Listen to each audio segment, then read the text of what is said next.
কেমন আছেন সবাই? আসছি বান্দরবান শহরে। এটা বান্দরবান শহরটা আসলে সাঙ্গু নদীর তীরেই অবস্থিত।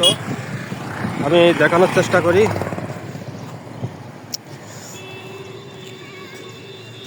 এই যে হাঁটু সমান পানি। বাচ্চারা এই তীব্র গরমে মন চাচ্ছে আমিও শুয়ে থাকি ওদের সাথে পানিতে। হাঁটু সমান পানি, পরিষ্কার পানি।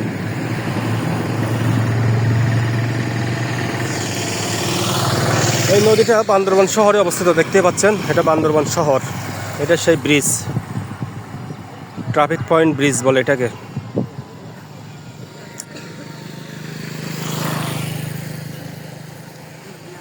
এই নদীটা পুরা বান্দরবানে আঁকা বাঁকা পথ দিয়ে প্রভাবিত হয়ে গেছে নদীটা,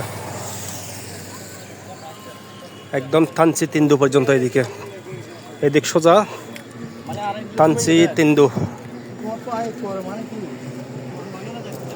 আপনারা এখান থেকে সরাসরি বোট ভাড়া করে থানচি তিন্দু যেতে পারবেন। এই নিচে এই হাঁটু সমান পানি।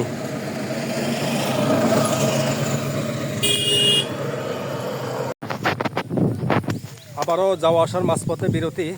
আমার পিছনে পাহাড়টা হচ্ছে পুরোটাই ডিম পাহাড় এলাকাটা, ডিম পাহাড় এরিয়া, থানচি ডিম পাহাড় এরিয়া, গভীর খাত।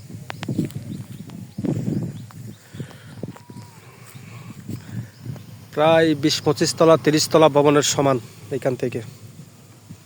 আসলে উচ্চতায় বোঝা যায় না। পুরোটাই ডিম পাহাড় এলাকা, মূলত এটাই ডিম পাহাড়, আর ডিম পাহাড়ের আশপাশ এলাকা এটা।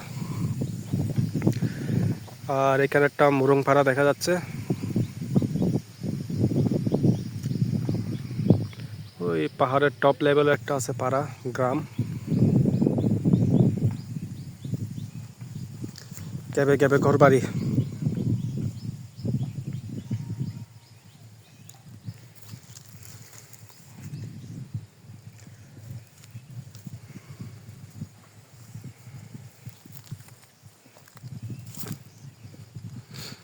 বাপরে, পড়লে রক্ষা নাই।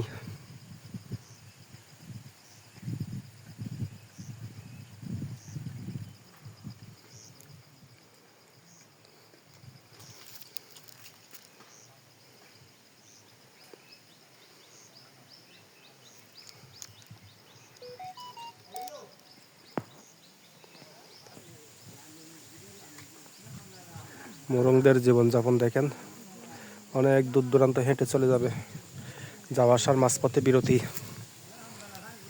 ওই যে আমার বাইক।